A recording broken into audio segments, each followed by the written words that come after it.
What's the hardest thing about writing? Well, it's getting started. Maybe you're having a hard time coming up with a story idea, or you're stuck on where to take your story next. If you want a way into a story or a way through, I have 9 story starters to help you. This free PDF is full of story seeds and prompts to get you going. To download your 9 story starters, go to nancypanuccio.com/start. That's Nancy with an I, Panuccio with 2 C's, nancypanuccio.com/start. You can engineer a stellar plotline, dream up characters with compelling conflicts. You can have action in every scene, all the broad strokes, but it's the accumulation of small word choices that keep readers spellbound, because every single word matters. You can't use them cheaply. When it comes to writing stories readers devour, it's all about creating immediacy, sentence by sentence, word by word. Today, I'm going to give you 3 quick editing tips you can apply right now, right on the sentence level, just by tweaking your verbs. Now, this is a blind spot for just about every writer I work with. It's also one of the simplest and most fun elements to fix. So grab your work in progress, grab a pencil, and let's do this.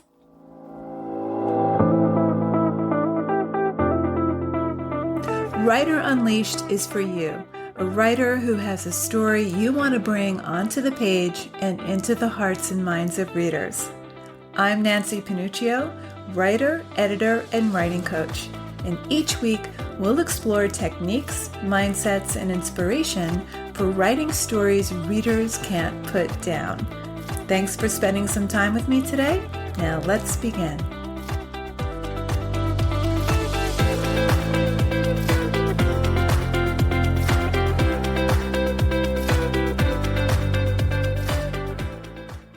During my very first graduate writing workshop, Doug Glover took his green pen to a page in my story, and he circled all the weak verbs.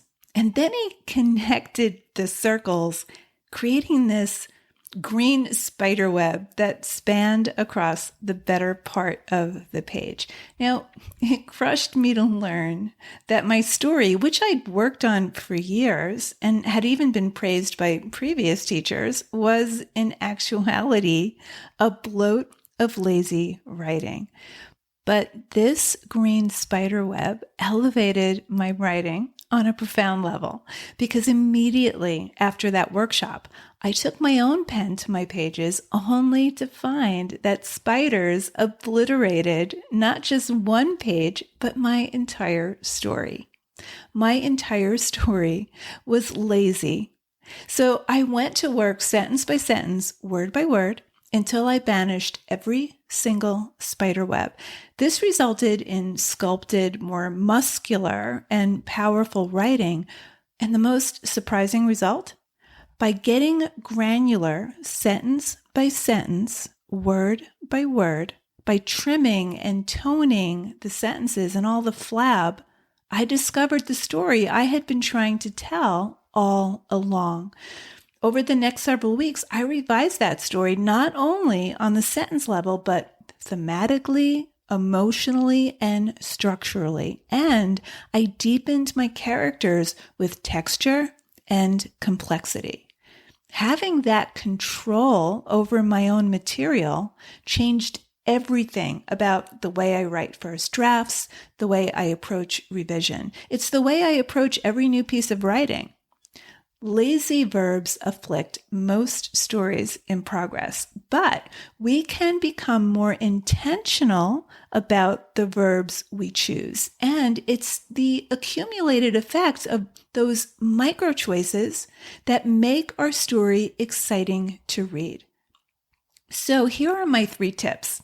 Number 1, minimize weak to be verbs. So what do I mean by weak to be verbs? Weak to be verbs are was, am, is, are, were, had been, would have. So taking from my own lazy story, in the days that he loved her, my mother had been a glamorous woman. Had been a glamorous woman. That's pretty inert, and it doesn't tell us anything about the glamour. It doesn't give it to us at all. There's no image. It's just a statement of fact. So that verb is inert. So to be verbs are dead things. They're inert. They make your sentences flabby and entire scenes invisible. Their sole function is to link to a noun or an adjective or a phrase, and they tell us about a state of being, but they lack action and they lack meaning. Compare this sentence. The hill was steep with the building's triangular shadow cut upward across the hill like a wedge. Okay, so the hill was steep is pretty lazy and it's pretty abstract. It gives us the fact and it tells us the hill was steep, but it doesn't give us the proof. It doesn't give us an image. It doesn't give us the essence or the sight of the steepness. It doesn't give us the proof. So the building's triangular shadow cut upward across the hill like a wedge. So the weak verb was is replaced by cut, and it gives us a strong image of the steepness. We can see it. We can feel it. We can see it vividly. Now, you can't banish to be verbs completely. Sometimes they're necessary, and yes, they are grammatically correct. But when you habitually default to them, the reader gets kicked out of the world of your story. And that's because to be verbs don't create images. And without images, the reader can't have a visceral, emotional response to your story. Yes, they can have an intellectual response, but they don't have an emotional response. They don't feel it in their body. Now, readers, we all read with our body. We feel it. The hill was steep is very different from the triangular shadow cut up across the hill like a wedge. That gives us a feeling of the steepness. We can see it. We can feel it. Number 2, replace mundane verbs with active, descriptive verbs. Now, verbs are very descriptive. They can be. Generic verbs like walk, run, lift, etc., those make good starter verbs in our early drafts, but revision is all about chiseling each sentence, making scenes more muscular and potent. So verbs shouldn't just walk, they should saunter, sashay, galumph. Not just run, but dash. Not lift, but boost or hoist. Not just circle around, but curlicue. So active verbs energize your writing, and they describe way more vividly than any adjective. And number 3, reach for the sound, shape, and texture of your verbs. You want to go for precision here. So does the sun shine on the hillside or slant? Does the car race around the corner or careen?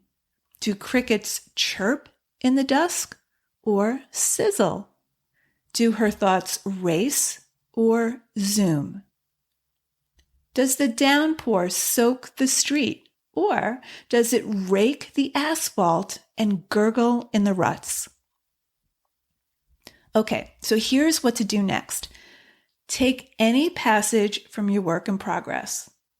Number 1, circle all your to be verbs. Was, am, is, are, were, had been, would have.